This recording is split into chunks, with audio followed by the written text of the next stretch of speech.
Welcome, classroom free educators, to day 3 of our challenge. And today we are looking at everything Gmail.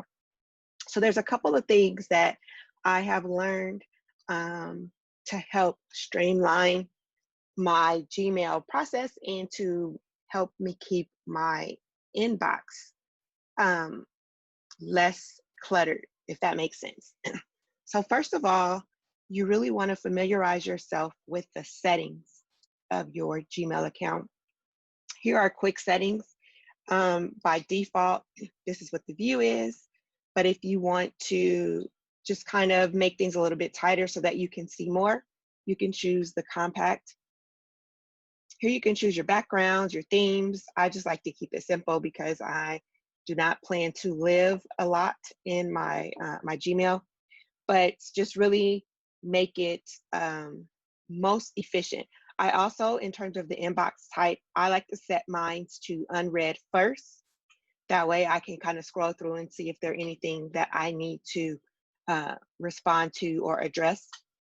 But again, by default, you have that view, you can look at the important things first, but I am going to keep mine at unread. And then you also have the option if you want to create a pane where you can look at the inbox, but then also have over here to the right a preview of what the actual email is. So those are just all the different options. For me, I'm going to just keep it at a split. And then if you want to go in here to customize your settings even a little bit further, you can just take a peek in here. Most of us don't ever look at these, but it's really helpful to customize your settings. One thing that I changed were the stars. And so if you're familiar with it, you can star an email so that it's easier to find, but you can also add additional icons. So by default, there's just this yellow star that Gmail puts in there. And so I added a couple of these things so that then I can kind of group or categorize my stars. An email signature is always a great thing. We talked about branding a little bit, and there's going to be an activity and a video following this one that shows you how I used Canva and Bitmoji to create my email signature. And then of course, if you're on vacation, you can have those. So those are just kind of like some of the basics. You also may want to figure out which things you want to show over here on your left-hand side. These are the labels. And so I've hidden a lot of mine. They all fall under the more here.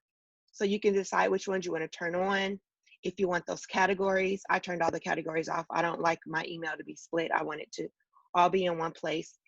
And then if you want to create labels to send, to attach to your different emails, that is there. And I'll show you in just a minute why those are helpful. Okay, again, just some more inbox customizations. Any accounts, if maybe you want multiple email accounts to show here, any filters. I'm going to show you how to create filters. Any email forwarding. Advanced, one thing that you may want to turn on is your templates. I enabled my templates, and I will show you how that is very helpful if you want to be able to receive your mail offline, and then again going back to those themes. But I just kind of keep it very simple. All right, so let's go into my inbox, and I want to show you really quick how to create a filter. So if you're like me, you sign in and you join tons of challenges, or you sign up for newsletters, you sign up for freebies that you have to download and import your email address, and so you end up with a Gmail account that has tons of random things. So what I want to do is show you how you can kind of organize and create some automations to keep your inbox nice and clean. Now, because I have a Google Classroom that I am the teacher for, and I have the notifications turned on to come to my email, I have them because I want to be alerted so that I can remain engaged with the students. So for those of you that are in this challenge, I have the settings turned on so that I can receive those notifications. But I don't want them to clutter my inbox. So what I'm going to do is I'm going to create a filter that is going to automatically send all of these alerts to like a folder that I can open at my leisure. Okay, so the first thing I'm going to do is I'm going to go in here and I am going to copy the Google Classroom domain. Okay, I highlighted it and I copied it. And then what I'm going to do is I'm going to, here in the search bar, I'm going to click this down arrow where it says from. I'm going to put this asterisk, okay, and then the domain. And this means that it's going to capture every email that comes from this domain here. I am going to then create a filter. And what I want to do is, first of all, I want to skip the inbox. I don't need to see it. It's going to automatically archive it. Okay, and then I am going to apply it to this label that I've already created that says Google Classroom notifications. And what it's going to just put everything in there. I'm going to, here, because I already have some messages in my inbox that meet this criteria, I'm going to check that as well. And watch, it's going to take and remove all those. Click Create Filter. And now when I go to my Google Classroom notifications filter, all the ones that came from there are now here. Okay, and when I go back to my inbox, all of those have now been removed. Okay, I did the same thing for Facebook. I also have my Facebook notifications coming in so that I can interact with my Facebook community. And those, if I did not have this filter set up, they would otherwise be sitting here in my inbox. So to create a new label, I am just going to click the more, and I'm going to scroll all the way down to where it says create new label. Okay, I'm going to call this one, let me see, maybe I'll call this one, I have a couple for Khan Academy.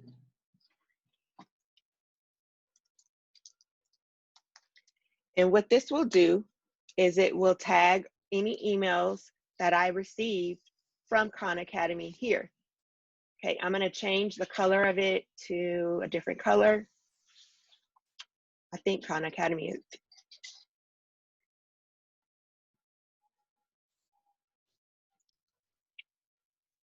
Okay, so what I'm now going to do, that I have my Khan Academy label here, I'm going to open up one of these emails that I have from Khan Academy. Where'd it go? I said, okay, so there's one here. Okay, and just like I did before, I'm going to just copy the domain. Okay, I'm going to go back to my inbox, come over here to my drop-down menu. In the from, remember, I'm going to put the asterisk and the domain. Okay, and then what I'm going to do, I'm going to create this filter, skip the inbox, apply the label. I'm going to find my label, Khan Academy. And then I'm also going to apply this filter to the 4 messages that are currently in my inbox. Create the filter. And now when I go to Khan Academy, I now have all of the emails that meet that criteria here. So that is one great tip to start to organize things. Another one would be canned responses. And so I've been receiving a few emails where an educator will say, hey, the Google Class code for the challenge is not working. And it's a simple fix where they just need to log into their Google account using their personal Gmail, because oftentimes some of our school domains, they have restrictions and a lot of filters on there where it will not allow you to join other Google Classrooms or even other websites using that domain. So what I want to do is I'm going to create what's called a template email. It's formerly called a canned response. And so I'm going to compose an email. It doesn't really matter who you put to or in the subject. I'm going to put here, Google Class code not working. Okay. And then here, I'm just going to type my message, thank you for reaching out, or thank you for your email. Please, let me see, I can say, your school domain may have restricted access to joining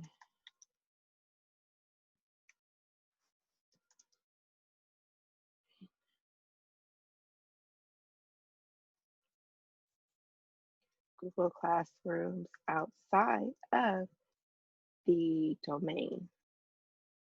Please try to join using your personal Gmail account. I put, if you reply to this email, I can manually add you. And then kindly, and then there's my email signature that we'll talk about creating. So at this point, I have it saved what I want the email to look like. I am simply going to click on the more options. I am going to go to templates, and I am going to save this draft as a template, and I'm going to save it as a new template. Okay, by default, it puts whatever you have in the subject as the template name. That works great for me. And then I can actually go ahead and delete that. So let's say I want to, someone sent me an email, and let me see, did I send myself one? Okay, here's an email that I sent myself. Okay, so I want to reply to this email, and then here I'm going to go to the three dots.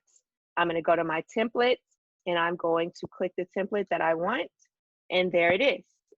Thank you for your email, blah, blah, blah. One thing that I probably should have done is, because I have in my settings by default for my signature to automatically appear, is that when I created that template, I should have deleted my signature out of it so that it doesn't show up double. So make sure that you do that. It's already here, didn't really have to type anything else, and then I can just simply press send. So that is great if you have students who tend to ask a lot of the same questions and you find yourself giving the same response over and over again. Using a template is definitely a great way to go. The final tip I want to show you about Gmail is an extension that I'm using, and it's called Sorted. So hopefully in yesterday's video, you saw how you can add different extensions from the Chrome web store, and you just search Sorted, S-O-R-T-D. And when you install this extension, it virtually transforms your email inbox into like a workspace. Okay, so let me go ahead and show you what that looks like. So here are all of my emails that are currently in my inbox. If I wanted to look at, right now it's being filtered by unread. And then here are just different categories. When you originally install this, you can decide how many categories you want. Even if you're in here and you're like, oh, I want to rename this list that's there, then I'm going to go here, and let's say it's web articles. Okay, because I like to sometimes collect web articles. And literally all you do is you kind of go through here And like right here, I set myself a reminder, check out Social Tribes for Chrome. This is something that I want to do. I want to add this to my to-do list. Okay. So it removed from my inbox and now over here to my to-do list. Um, Created an event. Let me see if there's anything else that I may want to do to read. I want to read this email because this is a new app that I'm looking into. So I'm going to put that over there to read. And then, when I have time in my daily schedule, I can decide, okay, I'm going to spend 20 minutes going through my to-do list. Okay, this is a tech guru that I follow. I'm going to do one of her emails per day to look at it. You can really kind of organize how you want to spend your time. And I know as educators and as administrators in our daily to-do list, we often have an allotted time that says administrative tasks, check email. Well, this is a more organized and targeted way that you can check your email as opposed to just getting lost down the wormhole of sitting here going through one at a time. So by setting up your automatic filters, creating settings that work for you, and utilizing this fantastic extension Sorted, you have some great tips to help you manage your Gmail. That's it for today, and I will see you tomorrow for day 4 of our challenge, where we will talk about keeping your Google Drive organized.